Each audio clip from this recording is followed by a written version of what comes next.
The most respected person in the room isn't the loudest or the kindest. It's the one you know not to provoke. And somewhere you were trained to forget that power. You were schooled in politeness, in making others feel at ease, in sanding down your own edges so no one would be cut. They told you that gentleness was true strength, that the quiet would ultimately be given the world. But open your eyes, see who actually takes it. It is never the accommodating. It is those who hold a quiet, unspoken certainty within, a gravity that communicates without a word ever spoken. My line is right here. That essence, magnetic, formidable calm, is what it means to have an edge. Not to be cruel, not to be angry, but to be unignorable. And in this modern age of endless approval-seeking and fragile sensibilities, you have been systematically disarmed. They convinced you that sharpness is archaic, that it belongs to a brutal past with no place among the civilized. But here is a truth understood 5 centuries ago, one that cuts through the fog of modern life. A person who cannot be formidable is not peaceful. They are simply safe to ignore, and those who are ignored are never truly respected. They are handled, managed, and eventually dismissed. This isn't about learning cruelty. It's not about causing harm or walking with a permanent scowl. This is about something far more nuanced and ultimately more protective. By the time we finish, you will grasp what it means to forge a quiet, psychological resilience that shields you without needing a fight. You'll see how today's world conspires to dull your blade, why there's profit in your pliability, and how to retemper the core of steel that has been softened in you since you were young. But listen closely. Not every mind is prepared for this. If you still believe that being agreeable is your ultimate armor, if you think good intentions alone will navigate a world filled with disguised competitors, then perhaps you should leave now. But if a part of you already stirs, if a buried voice murmurs, "I have been too flexible for too long," then stay. What we uncover isn't taught in seminars, celebrated in polite circles, or printed on inspirational cards. Let's begin. There was an era when every person carried a tool, a literal blade.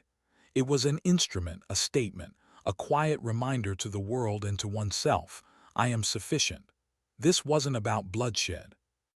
It was about a mutual acknowledgement, a social contract that said, "We are all capable here, and so we interact with a certain weight." The philosopher we'll discuss lived in such a world. His time was not for the faint of heart. Power shifted like the tide. Survival demanded more than hopes. It demanded a willingness to act. He saw individuals ascend not due to virtue, but because they were perceived as able to wield decisive force when required. He wrote a famous line, "It is safer to be feared than loved if one must choose." That sentence is famous, often repeated, and almost always misunderstood. People read it as a call to tyranny, a license for brutality. Look deeper. He never advised cruelty. He advised the capacity for it, the potential for definitive, overwhelming action, and to let that potential be sensed. The distinction is everything. The cruel individual is volatile. They strike out because they lack inner control. Their aggression is insecurity in a mask, but the person with an edge is different. They are composed, restrained, still. And precisely because of that calm, everyone senses the depth underneath. There's an old idea, terribilita. It described a master sculptor, not his art but his aura, his ability to enter a space and quiet it, not with threats but with a presence of such condensed force that even the powerful hesitated. That is the quality we've mislaid. That is what this comfortable world has taken from you. This didn't occur randomly. The systematic tempering of the human spirit is perhaps history's most successful psychological campaign. It started with noble aims, as manipulation often does. Classrooms taught you to share, to cooperate, to suppress the competitive drive that once ensured survival. You learned to wait, to obey authority, to never, ever make a disruption. Avoiding conflict became the supreme good. Not mastering conflict, which requires fortitude, but evading it, which requires only a fear rebranded as maturity. Slowly, you absorbed a message in 1,000 forms. Sharp is bad. Rounded is good. Power is suspect. Compliance is righteous. By adulthood, the conditioning was sealed. You de-accepted a reality where holding your ground was seen as hostile, where firm limits were labeled toxic, where moving with unquestioned authority was intimidating, and to be intimidating was made the ultimate sin. But ask yourself, who gains when you are easily swayed? Who profits when your first impulse is to placate, not to state your position? Not you. The answer is every entity that seeks to use you. Organizations that want effort without pushback. People that want agreement without discussion. Systems that want uniformity without debate. Our philosopher understood this with clinical clarity. He wrote that men are so focused on immediate needs that a deceiver will always find the willing deceived. The softening is not accidental, it is tactical. A society of harmless people is a society that is easily led, easily marketed to, easily manipulated. Individuals with an edge are inconvenient, they question, they resist misuse, they cannot be pressured into agreement, and so the world made edge itself taboo. Not violence, that's clumsy. But the quiet, internal readiness to be devastating if absolutely necessary, that had to be buried. And for most it was. Observe the language of modern growth. It's all about softening, be open, be vulnerable, drop your guard, display your wounds. There is value there. Connection needs openness. But vulnerability without an underlying strength is just an invitation to be used. The message is never whole. It's always be gentle. Never be gentle when you choose and immovable when you must. The most predatory people in existence didn't study inner child work.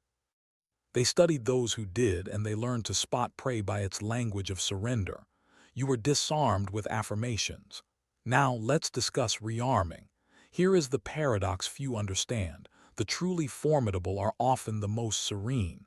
They don't initiate fights. They don't chase confrontation. They move with a stillness that unnerves people because it cannot be easily read. Aggression is noisy. An edge is silent. Aggression is a reaction. An edge is patient. Aggression needs to prove. An edge already knows. When I speak of cultivating an edge, I am not speaking of fists or fury. I am speaking of reclaiming a capacity inherent to every human but suppressed by shame and social programming.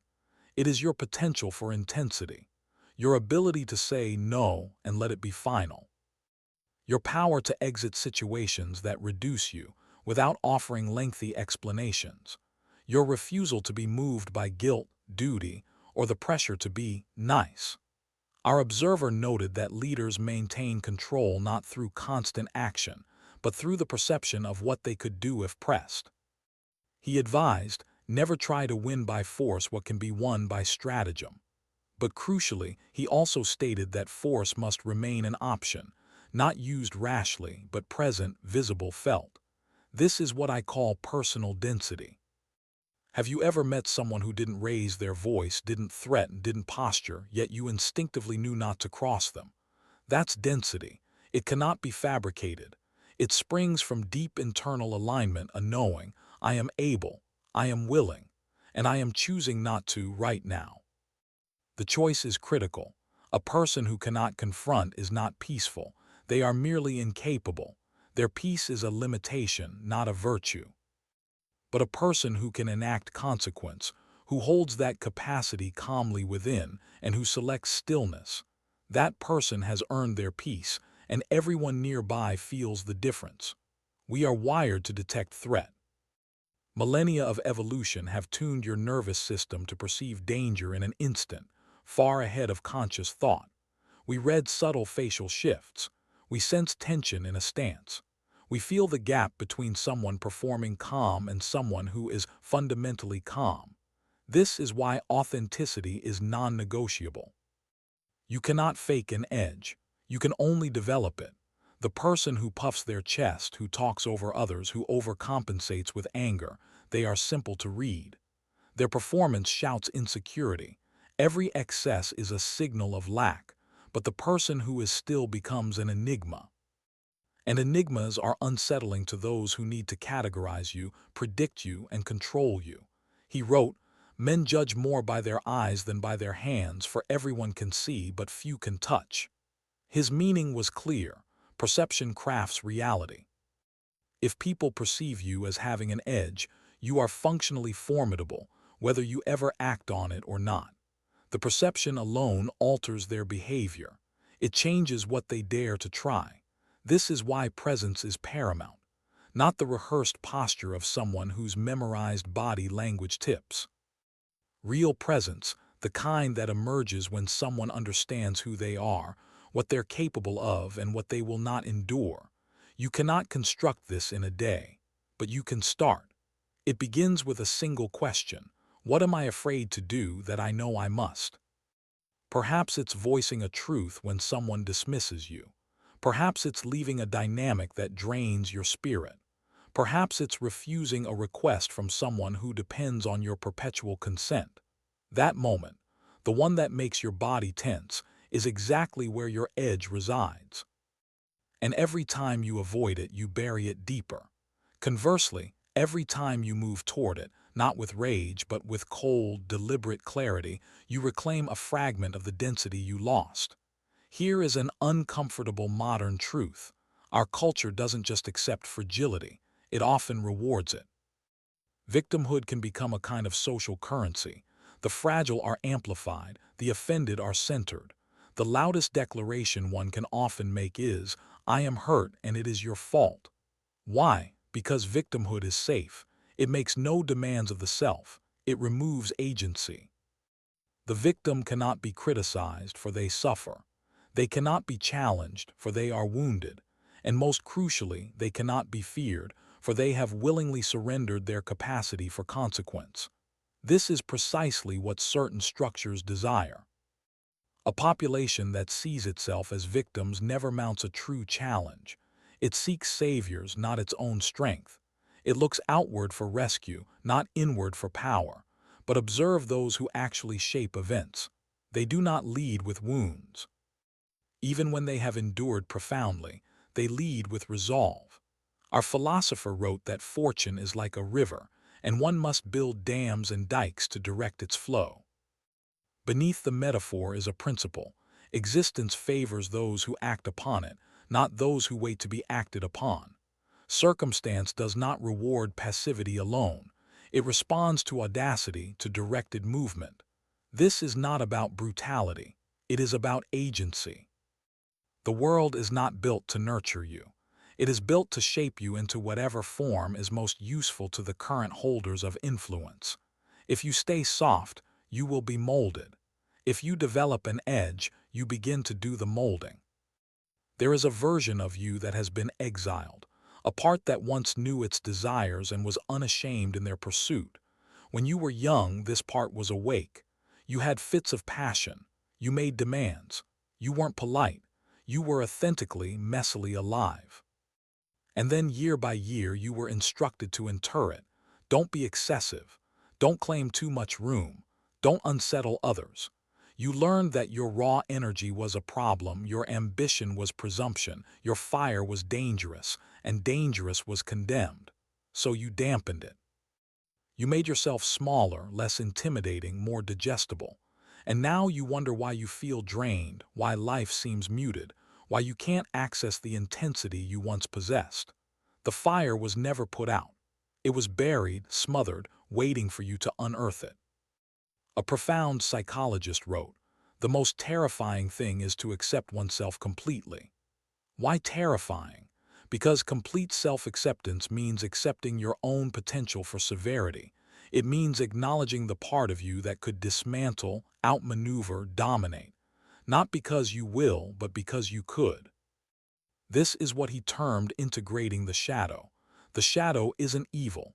It is the collection of traits deemed unacceptable and cast into darkness.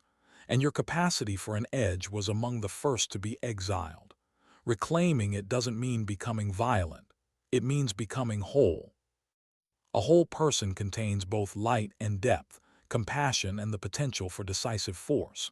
When these coexist in balance, you become rare. A person who chooses kindness not from frailty but from strength. That choice, conscious, deliberate, rooted in capability, is what gives kindness its true meaning. A rabbit isn't kind for not attacking. It simply can't. A wolf who chooses not to hunt, that is different. That possesses an edge. Let me be specific. Having an edge in the contemporary world doesn't demand physical might, though health helps. It doesn't require riches, though resources provide leverage. It doesn't demand a circle of powerful allies, though isolation is a vulnerability. What it requires first, and above all, is internal non-negotiability. There must be lines within you that cannot be crossed. Not societal rules, but personal absolutes you would defend with your entire being. Most people lack such lines. They will tolerate nearly anything under sufficient social pressure. They will abandon their values if the group disapproves. They will trade their integrity for approval, comfort, or ease. That is what makes them manageable. The person with an edge is unmanageable. Not because they rebel pointlessly, but because they have core commitments that cannot be purchased, pressured, or bartered away. Your peace must be a choice, not a limitation. He observed that most operate by convenience. Their commitments are temporary. Their loyalty lasts only as long as their comfort. The person with an edge operates differently. When they commit, it is real. When they draw a line, it holds. When they speak, their words have weight because the listener senses they are backed by something substantial. That substance isn't physical force. It's psychological certainty. The certainty that you will not bend, that pressure will not sway you, that manipulation will find no foothold. This certainty is felt, and once it becomes your foundation, everything shifts. People cease testing you, not because you've threatened them, but because they sense it is futile. There is a martial arts concept, Zanshin. It is the state of relaxed alertness a warrior maintains even after a technique ends. The mind stays clear. The body stays prepared. There is no window of vulnerability, no lapse in awareness. This is the posture of the edged mind. Not tension that exhausts and makes you reactive, but readiness. A soft vigilance, eyes open, energy conserved, prepared to move as required.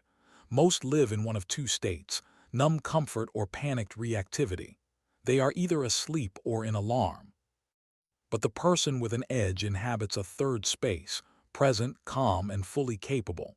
He admired this quality in a certain historical figure. Despite the figure's ruthlessness, he observed something beyond brutality, a capacity for stillness before final action. This figure did not react. He assessed. He waited. And when he moved, it was conclusive. This isn't about admiring dark figures.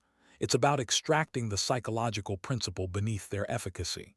Stillness generates power. When you are still, others must move first, and in moving, they reveal themselves. When you are still, your energy accumulates instead of scattering. When you are still, the world comes to you, not because you are passive, but because stillness has gravity. The loud, frantic, constantly reacting individual has no gravitational pull. They are always in motion, always dispersed. But the still person draws attention, draws people, draws influence. This is the art of the edged, to do less while meaning more, to speak less while communicating more, to move less while achieving more. It is not passivity, it is precision. Let me tell you what happens if you remain harmless. Nothing dramatic, that's the subtle horror. There's no single catastrophe, no clear moment where you can say, "That's when I was broken."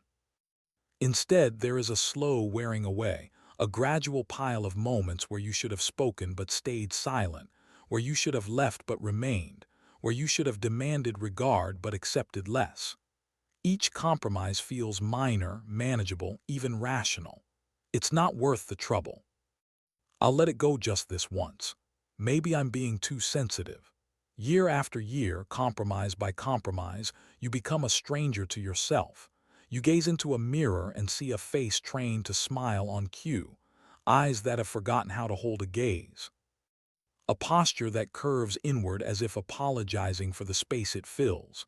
This is the price of softness, not a collapse but a quiet vanishing. The person you might have been, the one who stood firm, who commanded attention, who moved with density, that person dies by millimeters. And the worst part, no one mourns, for the world doesn't grieve what never fully emerged. The people around you adjust to your diminished version. They don't recall who you were before you started shrinking. They accept the smaller you as the real you. And in time, so do you. He wrote, "War is not avoided, only delayed to another's advantage." He spoke of states, but it applies to the self. Every conflict you sidestep doesn't vanish. It compounds. Every boundary you fail to uphold sets a precedent. Every time you accept disrespect, you teach the world to expect your acceptance. You think you're preserving peace.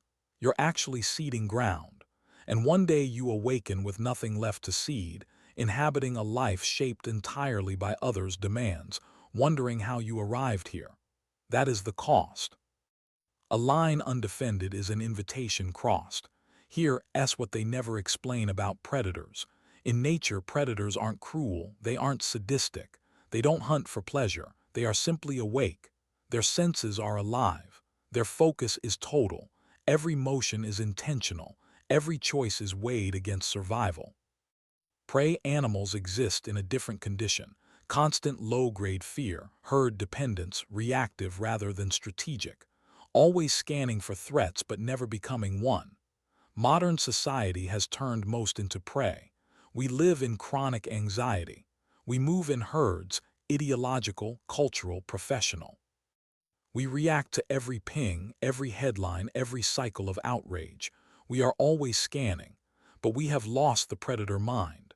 The mind that creates reality rather than responds to it. The mind that moves with intention, not impulse. The mind others instinctively hesitate to challenge. Reclaiming this mind isn't about becoming violent. Predators, remember, are seldom violent. They don't need to be. Their capacity is so clearly communicated that most potential clashes never occur. A lion doesn't fight every creature it meets. Its presence alone dictates what is possible. That presence, the predator state, is what was stripped from you. And reclaiming it starts with a fundamental shift in self-perception. You are not here to be liked. You are not here to be comfortable. You are not here to make others comfortable. You are here to live fully, to pursue what matters with complete focus, and to refuse, absolutely and finally, to be diminished by those who mistake your restraint for weakness. Let's get practical. How do you actually cultivate an edge? Not theatrical posing, not aggression disguised as strength. Real, felt, unmistakable capacity. It starts with the body. Your physicality speaks first. Posture, movement, how you occupy space. A person who walks with purpose, who holds stillness without fidgeting, who maintains eye contact without desperation. That person communicates something primal. You need not be large. But you must inhabit your body. Move as if each gesture is deliberate, stand as if the ground beneath you is yours. Most move apologetically. They hurry, they contract, they make themselves small in rooms. They defer spatially to whoever seems more dominant. Stop, not aggressively but calmly. Simply cease yielding ground you haven't chosen to yield. Occupy your space. Move at your own pace. Let silence exist without rushing to fill it. These micro-adjustments accumulate. They rewire others' perception and critically your own self-perception. Second, the voice. An edged voice isn't loud, it's controlled. Slow your speech. Lower its pitch naturally by speaking from your chest, not your throat. Eliminate filler sounds, like, you know. These are verbal apologies, they signal doubt, they invite interruption. Speak as if every word carries a cost, for it does. The moment you grow careless with language, you grow careless with power. Pause before you reply, not anxiously but deliberately. Let the other person dwell in the silence of your consideration. That pause communicates what words cannot. I am not reactive. I cannot be rushed. I will respond when I am ready. Third, the gaze. This is where many falter. The soft person drops their eyes, looks away when challenged, glances aside during tension. The person with an edge holds, not an aggressive stare, not an unblinking contest, just steadiness. When someone addresses you, look at them. When someone challenges you, don't be the first to look away. When someone attempts intimidation, meet it with calm, patient stillness. The eyes reveal all. And when your eyes communicate, I am not afraid of this moment, the moment itself transforms. Fourth, the boundary. People with an edge have limits that are understood without being announced. They don't explain their lines, they demonstrate them.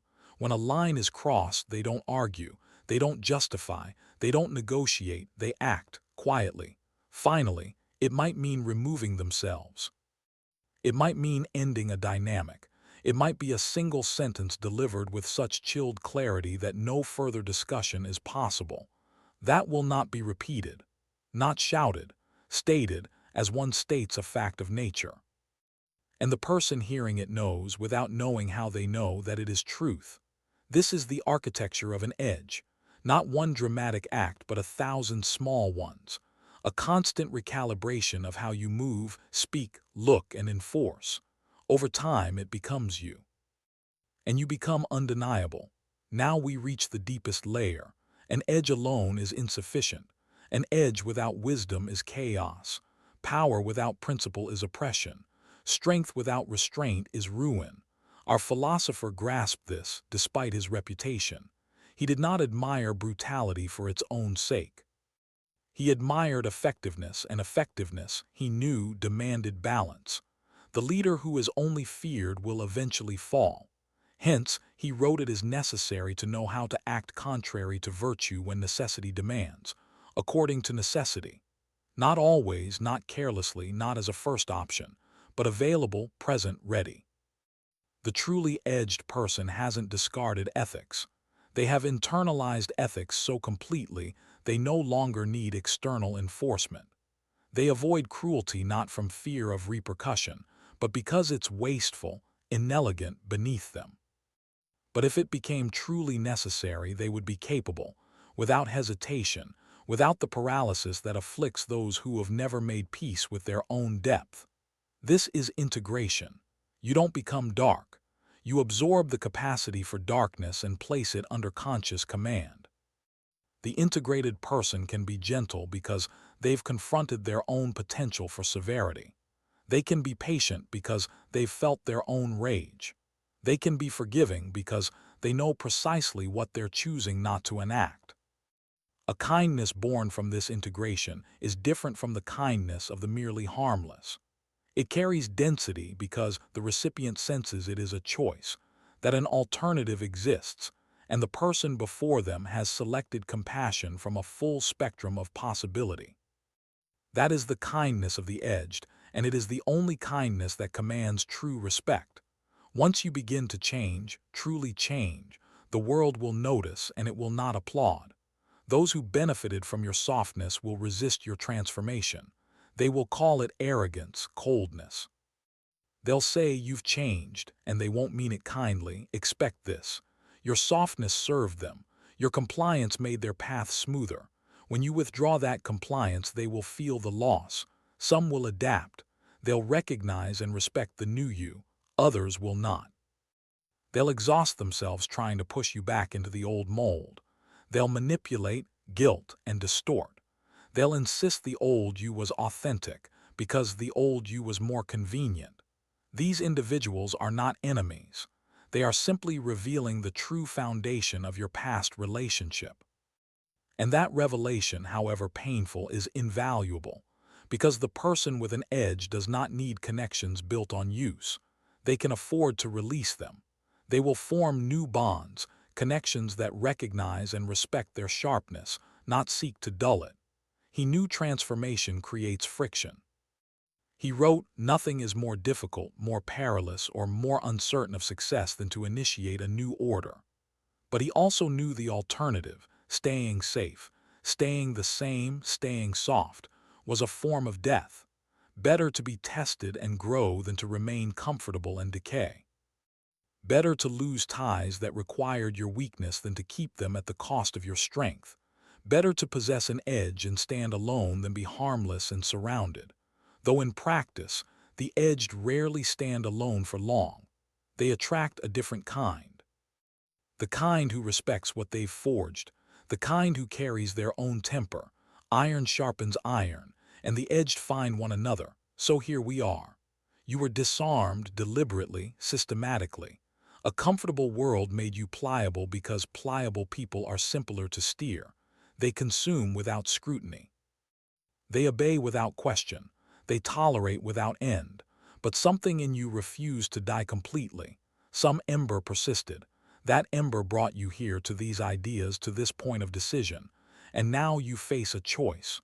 You can return to slumber. Close this. Tell yourself it was compelling but impractical. Go back to a life of strategic agreeableness and managed discontent. Or you can begin, not with grand declarations, not with dramatic showdowns, but with small, silent acts of reclamation. The next time you feel the urge to apologize for your presence, don't. The next time someone crosses a line, hold it. The next time you want to shrink, to accommodate, to make yourself lesser for another's ease, refuse. Each refusal is a vote for the person you are becoming. Each act of dignified assertion is a stone in the foundation of your new self. It will be uneasy. You will be tempted to retreat, but discomfort is the tuition for transformation. And the person waiting on the other side, integrated, composed, undeniably edged, is worth every false comfort you'll leave behind. His final lesson is often missed. He did not write for tyrants. He wrote for those who wished to understand the mechanics of influence so they might cease being its victims. Knowledge is armor, and now you know. You know how the world softens you and why. You know what a true edge is and what it is not. You know the choice is yours and no one will make it for you. One final truth: having an edge is not lightness. It is not freedom from burden. It is the exchange of one weight for another. The soft person carries the weight of constant apprehension, fear of conflict, of rejection, of standing apart. The person with an edge carries a different mass, the weight of responsibility, the weight of knowing they could cause impact and choosing not to, the weight of living consciously in a world that rewards sleep. But this weight is chosen. The soft person's burden was imposed. The edged person's burden is selected. And there is a profound difference between suffering that happens to you and suffering you elect to carry. A thinker who endured the camps wrote, "He who has a why can bear almost anyhow." The person with an edge has a why. They bear their weight towards something.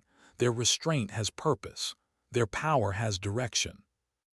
And in that purposeful weight there is a strange, profound lightness, the lightness of alignment, the lightness of being exactly who you are without apology. The softness you were taught was supposed to grant you peace. Did it? Or did it grant you the exhausting, low-grade anxiety of never knowing where you stand, with others or with yourself? An edge, paradoxically, brings a deeper peace.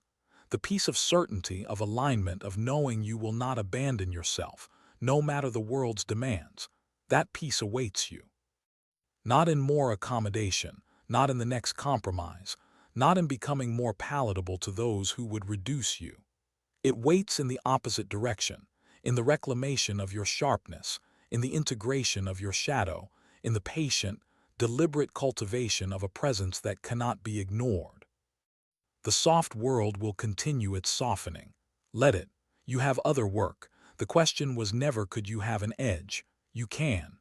You always could. The question is whether you will permit yourself to, whether you will stop apologizing for your own capacity, whether you will accept that power isn't corrupt, only unchecked power is, whether you will finally decide that your comfort matters less than your integrity and your likability matters less than your self-respect. There is no final arrival. This is not a destination where you one day awaken complete. It is a practice, a discipline, an ongoing dialogue between who you are and who you refuse to become. But the dialogue starts now, with this moment, with the next decision, with the small, private choice of weight over ease. No one will give you a trophy for this. The soft world does not celebrate the edged, but you will know. And in the quiet of that knowing, something settles. Something ancient, patient, and unmistakably yours. The buried fire draws its first full breath, and you become, finally and fully, someone who cannot be erased. If what you've heard has connected with a part of you that typical content never reaches, understand. This is only what can be shared openly. The deeper dimensions of this understanding, the frameworks too potent for a public feed, the psychology of presence that most aren't prepared for, that resides elsewhere. The algorithm doesn't reward depth, it buries what it can't easily categorize. The most transformative material is kept for those who seek it, so I've placed it behind the join button, a tier I call the forge. It contains what I hold back. If you're still here after all this, you're not like most. Subscribe to Winds of Thought if you haven't. But if you want what remains concealed, click join. Most won't. That is precisely the point. And before you go, if this resonated, do one thing for the channel, hit like. It tells the algorithm this message matters. This is Winds of Thought. Until next time.